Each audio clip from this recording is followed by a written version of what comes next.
All right. We are continuing our journey in the Great Lent. And today, by the grace of the Lord, I pray that we finish our journey in with the Great Lent of our Lord and Savior Jesus Christ. This is part 3 to the Great Lent topic that we started a couple of weeks ago. Last Friday, my beloveds,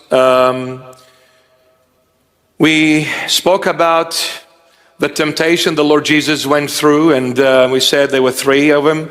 One is to do with the stone to be turned into bread. The other one, if you are the Son of God, throw yourself down from the pinnacle of the temple. And if you are the Son of God, bow down and worship me. I'll give you all the kingdoms of the world and their pleasures and their glories. And we spoke in depth about the stone being turned into bread. And last week we stopped at 2 things or 3 things we learn when it comes to being tempted. Number 1, the devil comes to us at our weakest moment. Because the devil came to the Lord Jesus after the 40 days. When he fasted for 40 days and 40 nights and he was hungry, then the Holy Bible says the devil came and tempted him. So the tempter will come to every single one who follows in the footprints of the Lord Jesus at their weakest moment. And we said, when you are seeing yourself just sinking, don't remain in that dark room alone. Run away from there, wash your face, say a prayer, and have hope in Christ, the one who died and rose from the dead for you and for all of us. Number 2, we do not respond or reply to the devil with our own thoughts, but with what is written. Because the Lord Jesus himself, when he came to replying to the devil, he never said, I think. He said, but it is written also. It is written. Every time the Lord replied to Satan with the written word. Meaning, if you want to overcome Satan and his deceptive and cunning ways, be embedded in the Holy Bible. Be familiar with the Word of God. Don't leave the book on the shelf. Don't leave this holy book closed. Start reading the holy book even if you don't understand it. Some people say, I don't read because I don't understand, Bishop. It's not about understanding initially. It's about reading the Holy Bible. Just read it for the Lord's sake, because the Word on its own can help you and save you and give you the wisdom to overcome any and every Satan's or the devil's temptations. And thirdly, we also learned one thing about Satan. He is patient. He is patient. So he'll come and tempt, and he may not win. He will come back again. He never gives up. That cheeky, sneaky, little liar. Yes, I got help here. That little liar, he does not give up. He is very patient. So if you want to learn something from Satan, I'm not saying go and learn from him, but if there is one thing you want to learn from the scriptures, he is very patient. He is very patient. And we see that. You see, when he did not win with the Lord Jesus with the first temptation, when he said to the Lord, if you are the Son of God, say to these stones to be bread, the Lord replied and overcame Satan. Satan didn't give up and say, oh, I'm not winning with this man, I better leave him alone. No, he said, he heard the Lord saying, it is written, it is not by bread alone a man shall live, but by every word that proceeds from the mouth of God. Satan heard the Lord saying, it is written. He said, well, very true. Since I don't give up easily, well, since you, Jesus, say it is written, then I'll come to another temptation from the written book. And I'm going to tempt you. I don't give up. And the second one was, then the devil took him up into the holy city, set him on the pinnacle or on the edge of the temple, and said to him, if you are the Son of God, throw yourself down, for it is written. Wow. So Jesus, you say it's written? Fine. Okay, let's leave the bread alone and the stone alone. I'm not winning in that aspect. I'm going to come to another written aspect. Because I'll say to you now, Jesus, it is written. What is written? He shall give his angels charge over you, and in their hands they shall bear you up, lest you dash your foot against a stone. Satan is quoting biblical references. That means he knows the Holy Bible from cover to cover. Isn't it a shame we don't know the Bible? Satan knows it. We belong to Christ, he doesn't, yet he knows what in the Bible. And we, the children of Christ, we don't know what is written in the Bible. You need to put Satan to shame and start reading the Holy Bible thoroughly. Thoroughly, my beloved. Start reading it, please.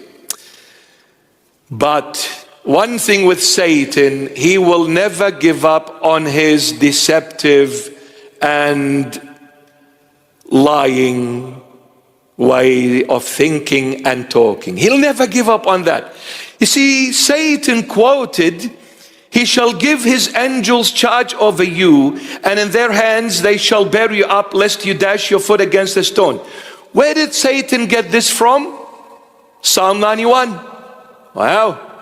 Psalm 91, and by the way, Psalm 91, if you read that every day, you'll have Satan under your foot. In Jesus' mighty name. Psalm 91 is one of the most powerful Psalms to overcome Satan's attacks. Psalm 91. Satan quotes from Psalm 91. And it is verses 11 to 13. However, the little sneaky Satan leaves few words out. He doesn't quote the whole verses. Isn't he cunning and deceptive? My goodness. Look at this. Psalm 91 verse 11. Look what it says.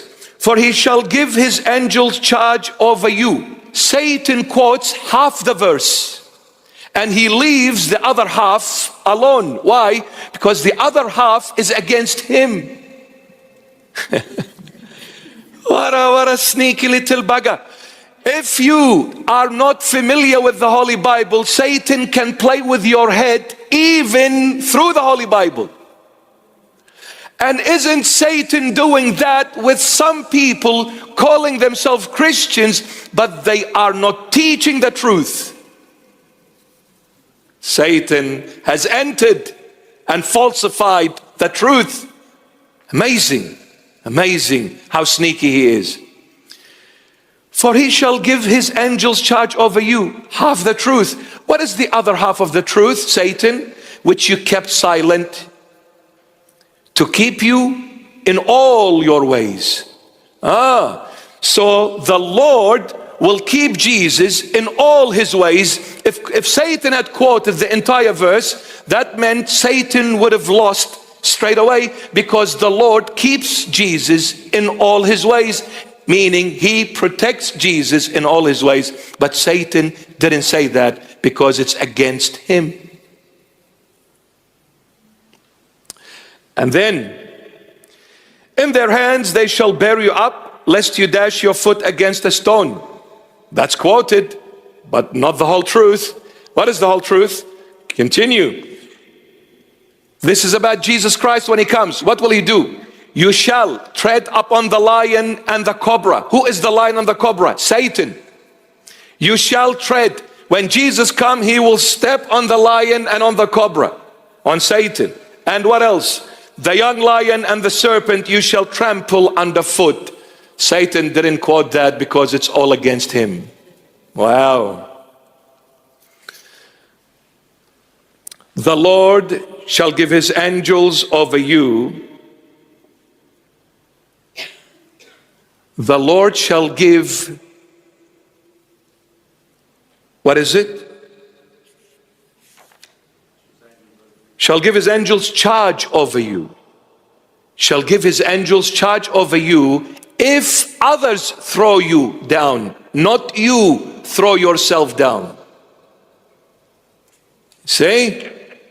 So Satan is coming in a very sneaky way, because he is what? He's a cobra, snake, in a twisted way. He said, throw yourself down. No, the Lord will send his angels to your rescue if others throw you down, not you by yourself. Because if you do it yourself, you are testing the Lord.